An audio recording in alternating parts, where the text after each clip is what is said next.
Hello යාළුවනේ කොහොමද ඔයාලට එන්න අද මාත් එක්ක පොල් පිට්ටු හදන්න. අපිට මුලින්ම ඕන වෙනවා පොල් බෑවක විතර පොල්. ඕගොල්ලෝ ගන්නකොට ටිකක් කලටි පොල් ගෙඩියක් ගන්න. මම ගන්න කඩේ තියෙන ඉන්දියාපු පිට පැකට් එකක්. වතුර ලුණු. ඔය ටික තමයි අපිට ඕන වෙන්නේ. අපි බලමු කොහොමද හදන්නේ කියලා. මුලින්ම මේ වගේ ටිකක් ඉඩ තියෙන භාජනයක් කරගන්න. ඒකට අපි දාගත්ත පොල් ටික එකතු කරගමු. ඒකටම එකතු කරගන්න ලුණු ඔයගොල්ලෝගේ රස අනුව ලුණු ටිකක් එකතු කරගන්න.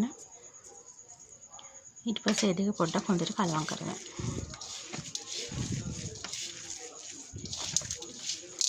ඊට පස්සේ අපි ඒකටම අපේ ඉන්දියාපු පිටි ටික දාගමු. මේ වගේ පිටි ටික දාගත්තට පස්සේ අපි මුලින්ම කලවම් කරගමු වතුර දාන්න කලින්. ගොඩක් අයට මේ පිට්ටු හදන එකේ අමාරුම එක තමයි පිට්ටු කැට කරන එක. එහෙම නැත්නම් අපි කියන මල් කරනවා කියලා. ඉතින් ඕගොල්ලෝ ඒක හරි පදමට වතුර ටික ටික දාලා කරගත්තාම අමාරු දෙයක් නෙමෙයි. අපි බලමු කොහොමද මල් කරගන්නේ කියලා. අපි පිට්ටු ටික මල් කරගන්න නම් මේ වගේ අතින් පොඩ වතුර ඉහින්න. එන ගමන් ඕගොල්ලෝ මේ විදියට හිමීට අතින් කැට පොඩි කරගන්න. ඒ වගේ අපි සැරින් සැරේ වතුර දාලා පිට්ටු වල මල් ටික හදාගමු.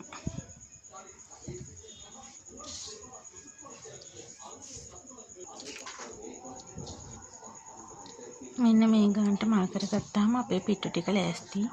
දැන් අපිට තියෙන්නේ මේක පිට්ටු බම්බුවට දාලා තඹ ගන්න තමයි.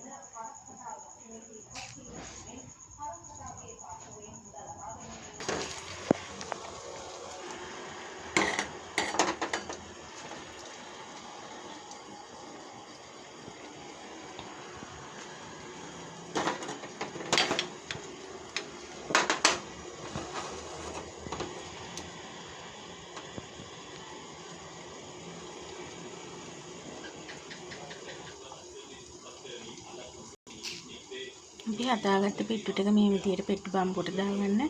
ඕගොල්ලෝ විශේෂයෙන්ම මේක පිට්ටු ටික බම්බුවට දාගත්තී තද කරගෙන දාගන්න එපා. එහෙම තද කරගෙන දාගත්තොත් පිට්ටුව තැම්බෙන්නේ නැහැ. ඒක නිසා බුරුල් වෙන්න දාගෙන මේ විදියට වහලා මේක තැම්බෙන්න තියමු. විනාඩි 2ක් විතර යනකොට මේ අපේ පිට්ටුව හොඳට තැම්බිලා මේ ඔයගොල්ලන්ට පේනව නේද හුමාල යනවා. ඒ කියන්නේ අපේ පිට්ටුව හොඳටම තැම්බිලා තියෙන. දැන් අපි මේක බවගමු. ඉතින් යාළුවනේ මේ තියෙන අපි ලේසියෙන්ම හදාගත්ත පොල් පිට්ටු. ඔයාලට පුළුවන් මේ වගේම ලේසියට ලස්සනට පිටිසිඳුවට පොල් පිට්ටුවක් ගෙදරදිම හදාගන්න. ඔයාලා මේ වගේ හදලා කමෙන්ට් එකක් දාගෙන යන්න. මේ තියෙන මේ විදිහට රසට හදාගත්ත පොල් පිට්ටු. ඔයාලත් මේ වගේ හදලා බලන්න.